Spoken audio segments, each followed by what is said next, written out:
Tinokudokezai MchiBuja, tauya nadzo dzanyasi zuva rechimakumi mwedzi uno waChikumi. Ipapa kwaimoza yapemberera kamu makore akawanda aingidziwa ukuzvitonga kwawo wegani watema makorokoto apa nyasi munhau kudare reparamende kwaendesiwa tsamba yakarepa mapeji 6 Mhanduwe kwaiyo kureketa kuramba kuri kuitiwa iyo nyaya yoCAB3 pakanyangarapo rekai tione iwe wari kuiramba wacho wari kureketa uroti hwendo huno tichatosvitsana kumapena chaiko kwai kwamvura yachika makumbo ndiko tiri kuenda. Rekai tione kuti zvinoperera papi zvinosvika papi nekuti pano nyaya chaipo iwe wari kuida wacho aiwa wari kuramba wakaita kurumawo pasino pamusoro Mhanduwe kuti wari kuita zvakanaka. Rekai tione zvedu. Mutumbi waVictor Mateni Madanda wabva kumusha kwache ukasvika kuHarare nyasi. Rekai tigoona kuti zvichapera sei. Kwai uchaikiwa mangwana ipo pamuzinda wawo ZANU-PF woHirosi eka tinenge tichinyepana pazvinenge zvakiitika. Nyika yeChina yareketa kuti iyo kwai muZimbabwe yagoita kuti vanhu vanopfuura miliyoni bodzi waboye mabasa wakomana.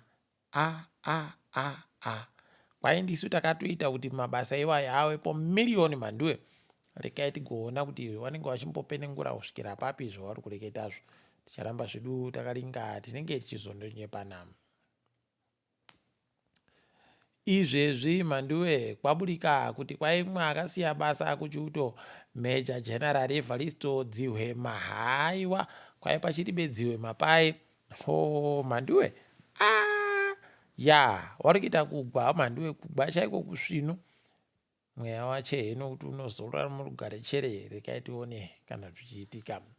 Apa kuchiredzi vanhu vadokerera variko vari kutsvaka nokusimbisa mufana anonzi tafadzwa matanhuse agoburika apa ndivhenda Mhanduwe agoburika ari kureketa Mhanduwe chokwadi chaicho zviri kuitika zviri kumuhwadza asi munondoziva hatorimo mujeri akasungiwa kubva musi wechipiri pakanyangariwa chaipo. Ipapa apa ndo panohwadza manje kuti iwewe unenge uchinonzereketa asi vamwe vachizoreka kusungiwa vamwe vachizi ipapo kapo palibe chezvino. Rekai tigoona kwazvinoperera.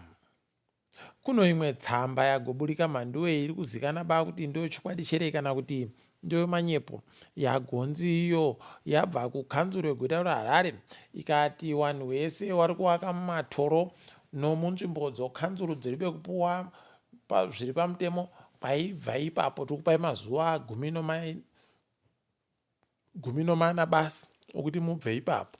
Kwai vanhu vari panzvimbo iri pakati poZimure nomabvuku panoperera Zimure kwai imimi hokoyo nonhamo ipapo tiri kutouya kubvisai. Pakanyangara apo Mhanduwe pakanyangaritsa. Rekai tione kuti panombopera pakaita sei. Ticharamba takaringa zvedu tichindonyepana. Izvezvi kureketa kuno kwai mapurisa avhura imwe kamba Mhanduwe pasi yakobvu kwai haiwa yakaakiwa zvisvino itori nodzimba dzomapurisa ino nzvimbo yokukamba zvese zviripo kwai zvakatovakiwa nozvidhina zvomapuranga zvanga zviripo ipapo. Tikati zviri nani mari yedu tinenge taonawo ichibodzi zvayagosenza. Kwai mitumbi miiri yange yasara pavanhu vakakudubuka vari muchikepe ipo kudhamu roruti. Aiwa kwai yatoriwa manje mazuva 5 Mhanduwe irimo mumvura imomo iribe kana kuburikawo pamusoro zvinoita dzimwe kuti ikadai aiwa munoita zuva ribodzi mutumbi wobva watoburika wegani. Kuno apa zvanga zvatora kunetsa kusvino. Rekai tione zvedu kuti wachaipedza wakadini mapurisa acho kuti zvii zviri kuitika ipapa paribari kunyatsa kuziva Mhanduwe. Tondoti mweya yacho yavo ivava ngaizorore murugare. kwai nyika yeZimbabwe yagonzi inyika ino vanhu vakawanditsa kuBritain vari kusenza muno zveutano vanosvika zviuru 4,890 4,780 pachirungu. Aiwa, kuita nhamba yechigumi nobodzi Mhanduwe pavanhu vokunze kwenyika vari kusenza muno zveutano kuBritain noushoma hwatinahwo kutokunda ana Nigeria wese ava.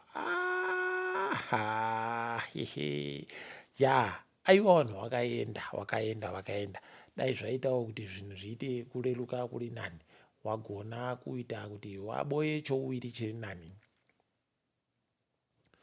Kambani yekoneti iri kuzama fani kureketa ida kuti vanhu vangwisise nyaya yayo yokuti vanokutengesera smart for you asi risingazogari kupedza mwedzi pamupeno rinokona kuita kana svondo ribodzi ratopera wakutonzi chitenga pokare rimwe.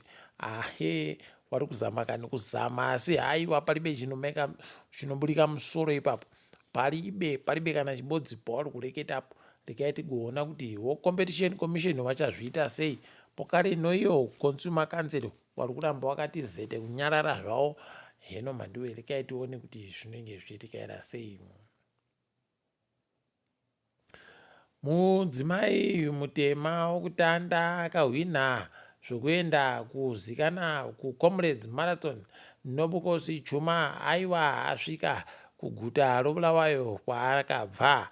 Aiwa, tikuti makorokoto afariwa fani nayo ana David Korotati tikati maita tuzvino makona kumufarira.